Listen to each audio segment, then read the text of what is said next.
Everybody in India works hard, but I think that when we start learning also to work smart along with working hard, results are automatically, triple fold. We have 3 verticals: restaurants, cafes and bakeries. Cafes, like I mentioned to you before, is Writer's Cafe. Bakery is Hot Breads.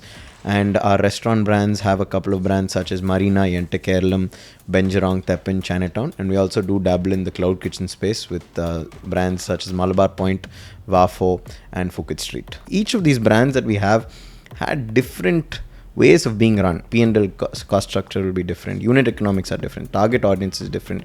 Branding is different. Marketing is different. Seasonality is also different. So you're from Chennai, so naturally you will have fundamentals of how Chennai works and everything does. But that is when you're in your school days, and after that you started working over there. Your exposure and experiences must have been very different. How was that transition through? I was very clear right from day one that when I joined the company, I don't want to be viewed as the boss's son or the owner's son or anything like that. I want to be viewed as another employee.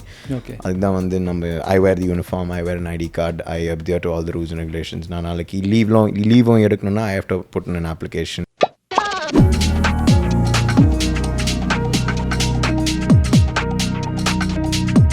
And when you rightly said, certain things that what is not working outside the country are working excellently over here. Exactly. A good example is your quick commerce. Exactly. Yeah. America, when I spoke about quick commerce to my friends, they're like shocked. What do you mean that you're able to get things at home at 10 minutes, Exactly. 5 minutes? So even developed countries are finding it shocking that economy like within India, which is very densely populated and has challenges in terms of infrastructure for quick commuting and the product reaching across. I myself personally am actually shocked. In fact, I did an experimentation where actually there is a Zepto store just bang opposite my house, and on next to my house is actually a small kirana shop.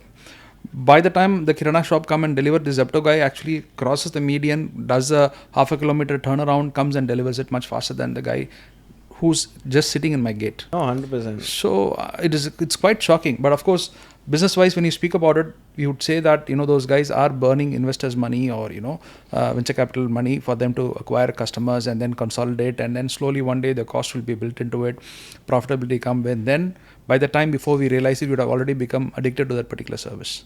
100%. Or convenience into that particular service. Very true. Very true. So then that becomes part and parcel of it. Another very interesting example, what we saw in terms of saying 13% to much higher number right now. Earlier, a star hotel buffet could cost you 1,500 rupees plus tax. Today, a good buffet costs you nothing less than 3,000 plus tax for the basic. Yeah. And if you're going for something much more exotic, it's costing you 4,000, 5,000 rupees plus tax, depending on the hotel, the brand, the positioning, whether it's a brunch or it's a lunch or it's a dinner or what is there in the menu. So things are progressing much faster. Just a quick stepping aside in terms of when we're speaking generically about the business per se. Hot Breads is a brand that is very close to my heart personally. Yeah. At that time, of course, I didn't know Appa's, Mr. Mahadevan, who started it, just the brand. I remember my first experience to that particular outlet was the one near the Adayar Signal petrol bunk where they used to have, and the one in Alsa Mall, where of course I used to see Appa with great awe then, and and the things that he used to do and how he had actually bought. Stepping a little bit behind, as far as the history of bakery is concerned, right? I don't know how much you're going to agree with this, but these are the things that is there on top of my mind, which someday I hope to document as a book in terms of evolution of bakery in India as a subject matter for people to just have a look. So I think the advent of the bakery actually came with the Dutch and the Italians and the British actually who came to India. And the oldest recorded history of bakery here is actually a bakery here called Smithfield, which is in Perambur, still in Perambur. Barracks Road, I think is the one. I think late 1800s used to be owned by Italian. Then when the British came over and there's so much of transition, I think that they transitioned and they took over. The British were, I think, handling for some time, then they gave it to the Indians who are actually running it. And right now, I think the 5th generation people are owning and running it.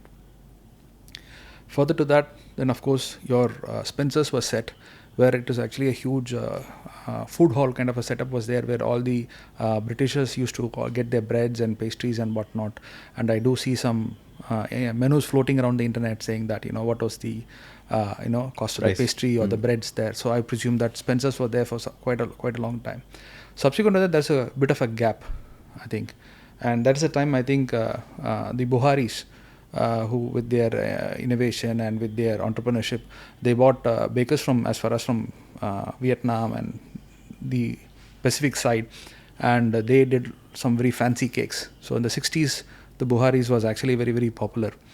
And towards the 80s, of course, your Adyar Bakery and Bosoto Brothers are the guys who are actually very, very popular. Not to mention Mr. McRae, which is another very, very popular brand.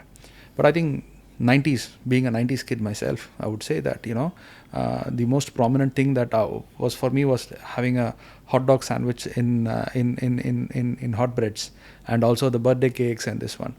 So how has that particular brand transitioned? Because it's quite an old brand. Of course, I cannot speak much for Macronet or the one how they've evolved, but this is something that I've seen from my younger days, and I see that you have bought in a lot of transition and changeover to hot breads as a brand, by still holding the same kind of probably brand ethos and brand values. How has the transition happened, and how do you aspire it to move forward?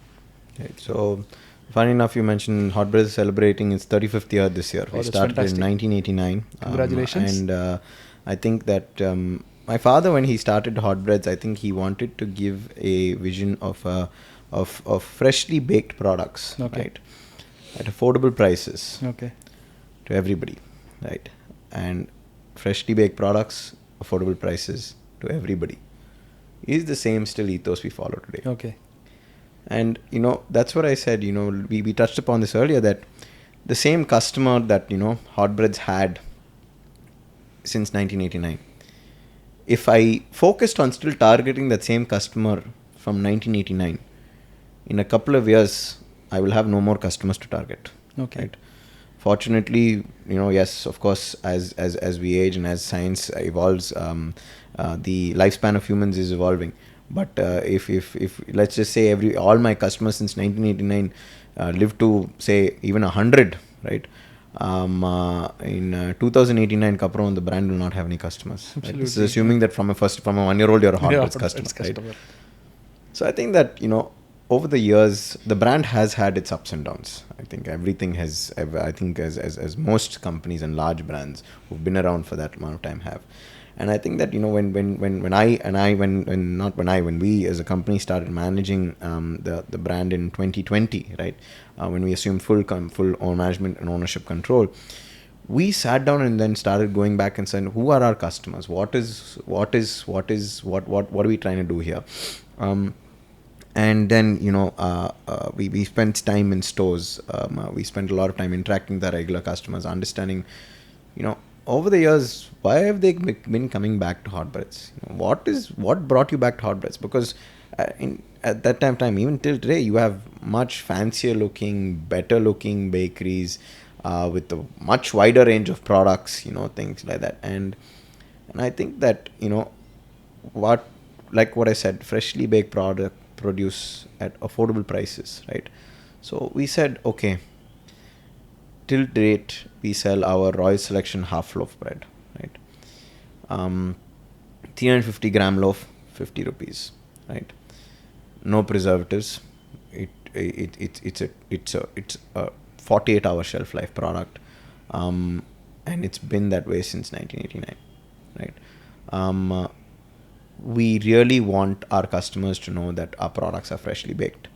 We really want our customers to know that at 50 rupees, this is the best value for money product that you can get. Absolutely. In India, value for money is an important concept across all wealth classes. All wealth classes. I think that it doesn't matter who you are at the end of the day, whether you're spending 1 rupee, 10 rupees, 100 rupees, 1000 rupees, 10,000, 1 lakh or 1 crore, you should be getting a value for money. And I think that that's where Hot Breads has done well in terms of giving a value for money product. Okay. We in 2020 started working, across the product ranges that we have: bread, bakery products, savory, bakery products, sweet, cakes, pastries, muffins, dry cakes, across each individual product category. We looked at those product categories and we saw the SKUs in that product and said, okay, is this the best possible product at this price range? Some products met saying yes, some products said no.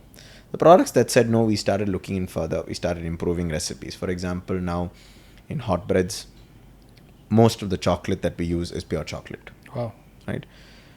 We made that change, and we made those recipe changes.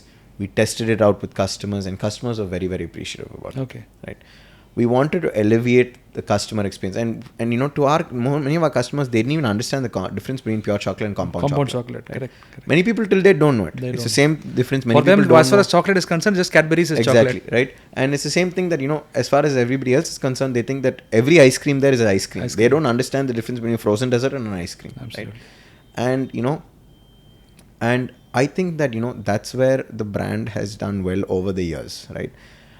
The brand has always ensured that it gives freshly baked produce at affordable price points, right? Today, the most expensive product that probably hot bread sells is a 1 kg or a 1.5 kg chocolate truffle cake, right? And that's at around 1,200 rupees, which is a 1 kg chocolate cake made with pure chocolate, right? Our chicken puff today, 65 rupees, right? Made fresh every day, baked fresh every day with whatever at 65 rupees, keeping in our cost structure, keeping our viable unit economics. Are we using the best in class quality products? Are we using the best in class ingredients, right? So I think that, what we've really focused on over the past 4 years at Hot Breads, and I can speak only for the past 4 years considering my association with the brand has only been since 2020, is that we've really started investing in the customer, right? And why I say investing in the customer in terms of the fact that the customer experience, customer purchase, customer consumption, and customer recall, right? In terms of packaging, in terms of logo, in terms of branding, in terms of product, right? We always wanted to see, in the particular price point, at this particular price point, is the product the best it can be? And that's a question we keep answering ourselves. We keep looking at the same products we're selling and keep saying, can we improve the product? Can we make the product better? And I think that ethos in the brand has been there since day one. And the brand has really evolved the past couple of years. Like I said, it has its ups and downs. We've had to close some stores that weren't viable for us, which means we weren't accessible to certain customers.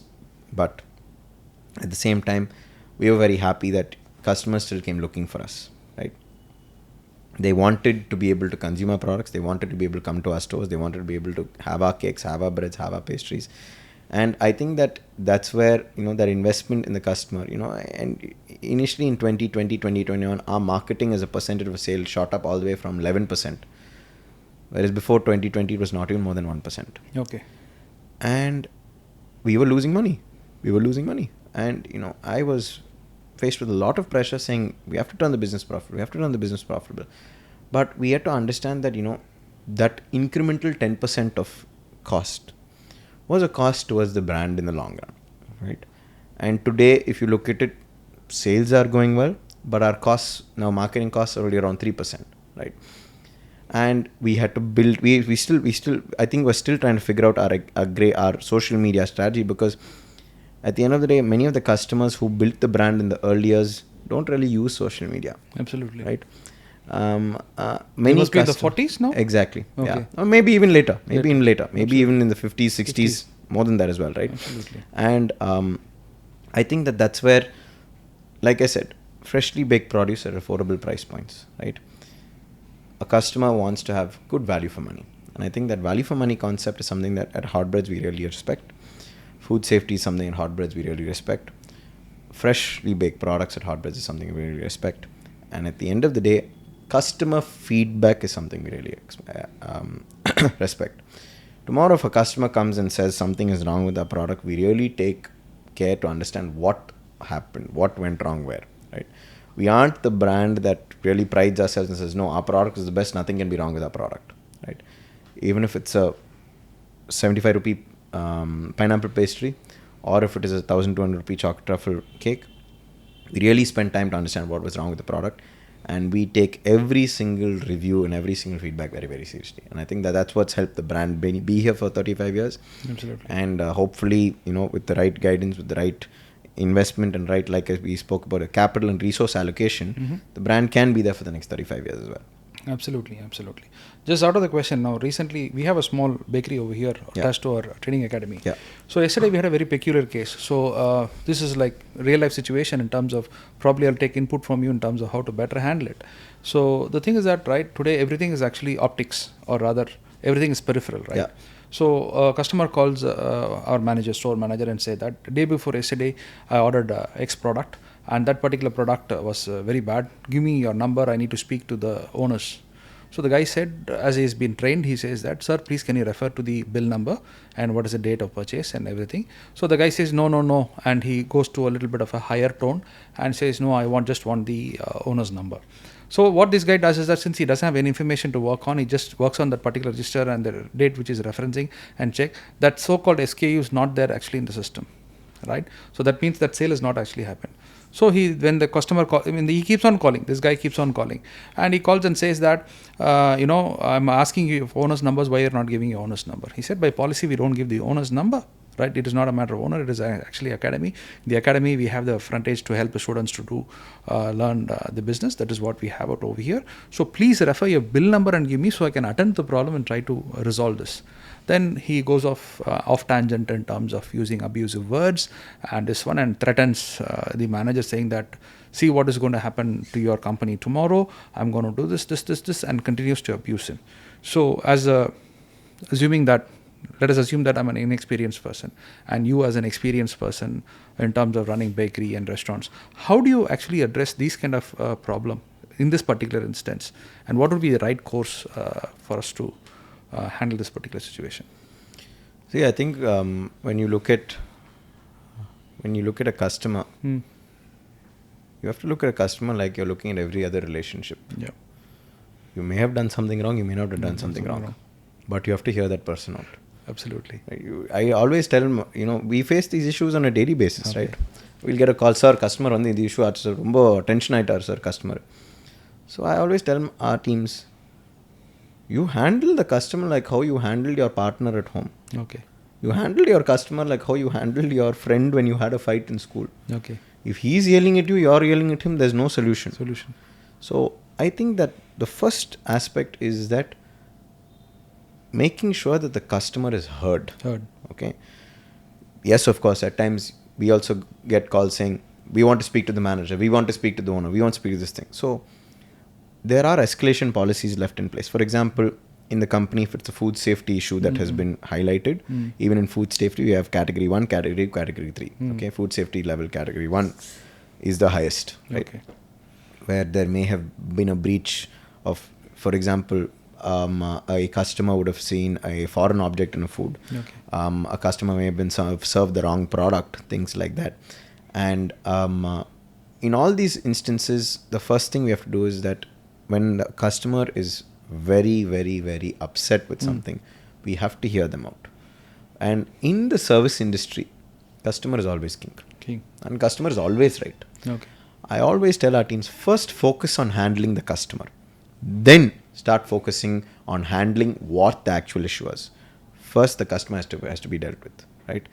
So probably in a situation like this, maybe not you, maybe somebody senior, right? Not the person maybe somebody senior should have spoken to the customer, try to understand. Because at that point, see, the customer wants to vent to somebody. Absolutely. And the customer then wants to talk to somebody. Okay. Unfortunately, the person who picked up the phone was the venting person. He's been vented to. We need to move to the next level. Absolutely. Right? Then talk to. Then the customer wants a solution also from may want a solution also from a different person. So I think it's this level of escalation. So structured conflict resolution is something that Exactly. And you have to look at, like I said, look at it like a relationship. Okay. Today, Ali sir, if your wife is screaming at you, there's no point you going screaming back at your wife. Absolutely. There's no solution. Absolutely. And that'll never work. Right? So you have to treat a customer like the relationship. Okay.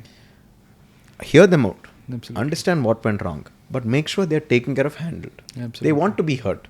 At the end of the day, if a customer is taking their, for example, for me, if something is wrong with the food at a restaurant, etc., I understand completely being in the industry. So at times I let go, unless it's something really significant, right?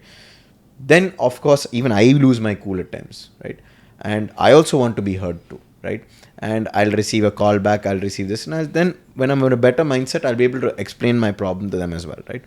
But like I said, the first aspect should be handling the customer Absolutely. and ensuring that they are heard, right? Absolutely. And then you look at what went wrong, right? Okay. In a restaurant, what will happen most of the times, customer complain about the food, the manager take the food back inside, start fighting with the chef inside. In this thing, there's a new person who's brought into this fight. The chef is also part of the fight now, right? Manager, chef, and customer are all in the fight. So first thing we tell our guys is first handle the customer, ensure they are resolved, and after your service is done, after everything is done, go and find out what happened. So I think, like you rightly said, a structured conflict resolution or an escalation matrix on customer handling is very, very important. Absolutely. Thank you so much for that, Tarun. I just learned something very valuable today. Coming to that, another question that is probably in terms of Appa's, Mr. Mahadevan's approach towards philanthropy. Mm-hmm. Because as far as I remember him, ever since professionally I came to know about him, more than the business part of it, I always have a great admiration for his approach towards philanthropy. And be it the Writers Cafe of working with PCVC victims, also about the cafe that they recently have opened up in terms of helping out people with learning disability or mental challenges, facilitating a life for them. Father's approach has always been towards this, and of course he's very well known for the Battle of the Buffet, which is a very recurring event, and so many other philanthropic activity which Appa is very, very active towards too. So this is a question probably I need to ask Appa, but how much of that has actually passed on to you? Yeah, I think that if you ask Appa, he will definitely say not much. Okay. And my argument often at times is that I think there's a time and place for everything. Okay. I am not at the time, neither at the place in my life to be focusing on charity. Okay. Because Okay. my parents and my mom and my dad, of course, are already doing it. Okay. Right? So you always look at, if you look at my family as a team, they are focusing on that. Absolutely. And I'm focusing on the business aspect, right? Because this business has to generate to support that particular activity. Exactly, possibly. right? And of course, my father has been fortunate because of his sheer hard work and perseverance, he's built a great company. He's built a great business across the world, and he's able to pool in resources to even fund his charity, regardless of the performance of Advantage Foods. Absolutely, right? Absolutely. And I think that it comes from pure play passion, right? Appa's natural, like my father's natural instinct is to help people. Right? Never say no. It's to help people. I'm one such person who has actually benefited from his... Exactly. He may shout at you, he may say what to do, but at the end of the day, he will help you. Right? And I think that, of course, yes, the company per se does have a great inclination towards charitable initiatives within the food and beverage space. Right? We know food and beverage, so we try to inculcate it in terms of training programs, in terms of sponsorships on education in the culinary space, things like that. Right? So I think that, it will take me personally some time to get to that level in my life where I am able to devote time towards this. I'm not saying that, you should do charity only after 50. I'm not saying that. I'm saying that right now, my priorities are different. Absolutely. Right? And I think that understanding your priorities are very, very important. And my priorities are able to be different, again, like I said, because of my parents. They've been able to look after that. They've been able to do that. And I think that, whatever support, and, even a lot of Appa's charitable initiatives rely on Advantage Foods' support system and infrastructure. Absolutely. To do what he has to do. Right? I can imagine. So I think that way, it's a good understanding, it's a good relationship. But yes, I think that by nature, because my father being the chairman of Advantage Foods does this, slowly this culture will trickle down into the company. Absolutely. Well, right? Absolutely. It may happen in the next 1 year, 2 years, I don't know the time, but it will. And that is something that will happen naturally. In Tamil, there's a saying, the naru is the plantain fiber that used to tie the flour, that doesn't necessarily smell. Exactly. But when it is tied along with the flour, by sheer proximity of the flour, the nar also, naru manakunnuvaanga. Poovoda sendu naru manakkunnu is what they say in Tamil. Exactly. So by proximity of all the team members in Advantage Food, I'm sure that thing will certainly rub off them, and that will have a certain profound impact in the society in which we are working towards to. 100%. So I think that part of it I'm very sure. Now, how many outlets does Hotbreads have here in this part of the world? So Hotbreads in India has around 22 retail stores in Chennai. Okay. And 3 retail stores in Pondicherry. Right? Okay. So all put together 25. Right? Okay. The business again did have a much larger store count pre-2020. Okay. But when we assumed management in 2020, there were a lot of problems that we had. Right? Culture was an issue. Same store sales growth was an issue. Product was an issue. Store upkeep was an issue. So, நிறைய issues இருந்துச்சு. So, when we looked at it, we said, okay, do we, and we always, rather not we, but I always thought that, okay, having 25 issues is better than having 50 issues. Absolutely. Right? And each of those 25 issues have sub-issues. Sub-issues. Right? So, our focus when we assume management was, okay, hey, first, let's try to reduce the number of issues we have to deal with. So, we set in rules and principles. Hotbreads will not run any loss-making stores. We put some of the stores in what we called our ICUs, right? There was an ICU team, intensive critical unit team, right? That team was experienced, trusted individuals that I had worked with to go understand what actually is going wrong. ICU level poi, if we weren't able to find a solution, we would close the outlet. I think that, this comes back to a very, very important saying that I learned early on in my career, thanks to one of my former bosses, where he said, revenue is vanity, profit is sanity, cash is reality. Reality. Absolutely.